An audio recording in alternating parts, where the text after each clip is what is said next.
നമസ്കാരം. മലയാളി വാർത്തയിലേക്ക് സ്വാഗതം.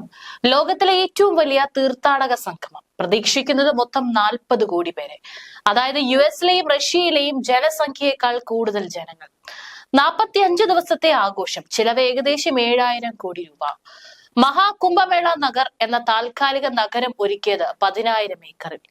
ഉത്തർപ്രദേശിലെ പ്രയാഗ്രാജിൽ ഇത്തവണ നടക്കുന്ന മഹാകുംഭമേളയ്ക്ക് അതുകൊണ്ട് തന്നെ വളരെ വലിയ പ്രാധാന്യമുണ്ട്. പ്രയാഗ്രാജിലെ മഹാകുംഭമേളയിൽ പങ്കെടുക്കാൻ രാജ്യത്തു നിന്നും ലോകത്തിന്റെ വിവിധ ഭാഗങ്ങളിൽ നിന്നുമുള്ള ഭക്തർ എത്തിക്കൊണ്ടേയിരിക്കുന്നു. ലോകത്തിലെ ഏറ്റവും വലിയ ആത്മീയ സംഗമമാണിത്. ഇത്തവണ UP പോലീസ് മഹാകുംഭമേളയ്ക്കായി വലിയ ഒരുക്കങ്ങൾ തന്നെ നടത്തിയിട്ടുണ്ട്. ഇതിനായി മേളയുടെ വിശാലമായ പ്രദേശത്ത് വ്യോമ നിരീക്ഷണവും ജനക്കൂട്ട നിയന്ത്രണവും ശക്തിപ്പെടുത്തുന്നതിനായി 11 ടെതേർഡ് ഡ്രോണുകളും ആന്റി ഡ്രോൺ സംവിധാനങ്ങളും സജ്ജമാക്കിയിട്ടുണ്ട്. ടെതർ ചെയ്ത ഡ്രോണുകൾ കേബിളുകൾ വഴി ഗ്രൗണ്ട് സ്റ്റേഷനുമായി ബന്ധിപ്പിച്ചിരിക്കുന്നു. അതിൽ തുടർച്ചയായി വൈദ്യുതി വിതരണമുണ്ട്. ബാറ്ററി ഡിസ്ചാർജ് ചെയ്യുന്ന പ്രശ്നമില്ല. അതുകൊണ്ട് തന്നെ ഇതിന് 24 മണിക്കൂറും തുടർച്ചയായി നിരീക്ഷിക്കാൻ കഴിയും.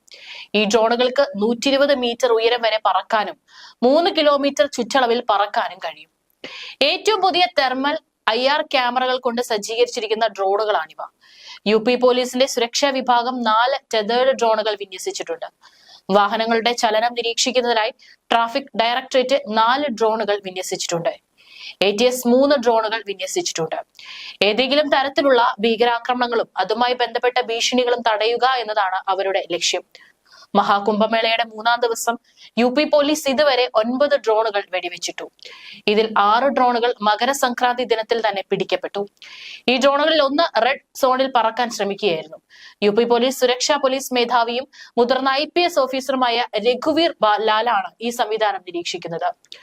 മഹാകുംഭമേളയിൽ ജനക്കൂട്ടത്തെ നിയന്ത്രിക്കുന്നത് മുതൽ ഭക്തരുടെ എണ്ണം കണക്കാക്കാനായി വരെ എല്ലാം ഡ്രോൺ ഉപയോഗിച്ചാണ് ചെയ്യുന്നത്. 7 നിർണായക വഴികളായി 102 ചെക്ക് പോസ്റ്റുകളുള്ള ഒരു വൃത്താകൃതിയിലുള്ള സുരക്ഷാ സംവിധാനം പോലീസ് സ്ഥാപിച്ചിട്ടുണ്ട്.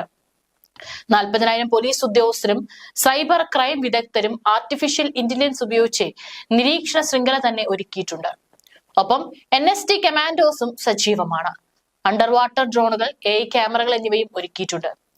മനുഷ്യരാശിയുടെ വിവരിക്കാനാകാത്ത പൈതൃകമെന്നാണ് UNESCO അടക്കം കുംഭമേളയെ വിശേഷിപ്പിച്ചിട്ടുള്ളത്. പങ്കെടുക്കുന്ന ആളുകളുടെ എണ്ണം, ഏറ്റവും ചരിത്രമുള്ള മതാഘോഷം, വിപുലമായ ഒരുക്കങ്ങൾ, ദർശനിക മാനം തുടങ്ങിയ മഹാകുംഭമേളയ്ക്ക് പ്രത്യേകതകൾ ഏറെയാണ്. 6 വർഷം കൂടുമ്പോൾ അർദ്ധ കുംഭമേള, 12 വർഷത്തിലൊരിക്കൽ പൂർണ്ണ കുംഭമേള, 144 വർഷമാകുമ്പോൾ മഹാകുംഭമേള എന്നിങ്ങനെയാണ് കുംഭമേളകൾ നടക്കുന്നത്. പ്രയാഗ്രാജിൽ ഗംഗ, യമുന, പുരാണത്തിലെ അദൃശ്യ നദി സരസ്വതി എന്നിവയുടെ സംഗമ സ്ഥാനത്തും, ഉത്തരാഖണ്ഡിലെ ഹരിദ്വാറിൽ ഗംഗയുടെ തീരത്തും, മഹാരാഷ്ട്രയിലെ നാസിക്കിൽ ഗോദാവരിയുടെ തീരത്തും, മധ്യപ്രദേശിലെ ഉജ്ജയിനിയിൽ ക്ഷിപ്രയുടെ തീരത്തും 3 വർഷ ഊഴത്തിലാണ് കുംഭമേള നടക്കുന്നത്. AI പവേർഡ് ക്യാമറകൾ, ഗൂഗിൾ അസിസ്റ്റന്റ് നാവിഗേഷൻ, കൂട്ടം തെറ്റുന്നവരെ കണ്ടെത്താൻ 24 മണിക്കൂറും പ്രവർത്തിക്കുന്ന ഡിജിറ്റൽ കേന്ദ്രം, നിർമ്മിത ബുദ്ധിയിൽ പ്രവർത്തിക്കുന്ന ഒരു ചാറ്റ് ബോട്ട് എന്നിവയെല്ലാം മഹാകുംഭമേളയിൽ ഉണ്ടാകും. ഡിജിറ്റൽ സഹയാത്രികനാണ് കുംഭ് സഹായിക് എന്ന് പേരിട്ടിരിക്കുന്ന ചാറ്റ് ബോട്ട്.